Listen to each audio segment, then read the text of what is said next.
நான் கிறிஸ்துவன் இல்லை, ஆனால் ரிப்பண்ட் என்கின்ற கொள்கையை கேட்டு விடவெடுத்து போய்விட்டேன். நான் சாவு நெருங்குகிறதே, வாழ்க்கை முடிய போகிறதே, செய்த பாவங்களை எல்லாம் நினைத்து இப்பொழுதாவது கலங்கி கண்ணீர் வெடித்து உன்னுடைய அழுக்கை கழுவி கொள்ள வேண்டாமா, உன்னுடைய உயிரை தூய்மைப்படுத்திக் கொள்ள வேண்டாமா? ரிப்பண்ட் ரிப்பண்ட் ரிப்பண்ட் என்று சொல்வார் இயேசு.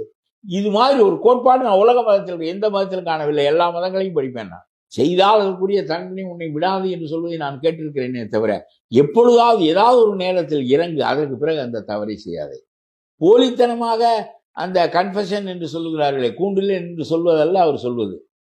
அதுக்கு ஒரு பாதியாரும் தேவையில்லை, யாரும் தேவையில்லை. நீ வீட்டில் உட்கார்ந்து கொண்டு அழு, அறைக்குள்ளே உட்கார்ந்து கொண்டு அழு, கழுவு மனதை. இவ்வளவெல்லாம் செய்தோமே, எதற்காக செய்தோம்? அடைந்த பலன் என்ன? அவன் துடித்து செத்தானே, அவன் அழிந்தானே, அந்த குடும்பமே அழிந்தது, இதற்கெல்லாம் காரணமாக இருந்தோமே. கர்த்தரே என்னை மன்னியுங்கள் என்று நீ அழுதால் அந்த பாவங்கள் கழுவப்பட்டு விடும்.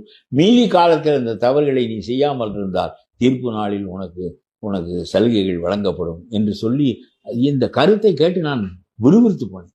எல்லா பிலாசபியும் நான் படித்திருக்கிறேன். ஆனால் என்ன ஒரு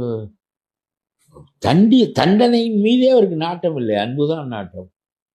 அந்த இவ்வளவு பெரிய கருத்தை ஜெருசலத்திலிருந்து நான் பெற்றால் நான் கிறிஸ்துவன் ஆக வேண்டும் என்று கட்டாயம் இல்லை. மனம் உயரும்.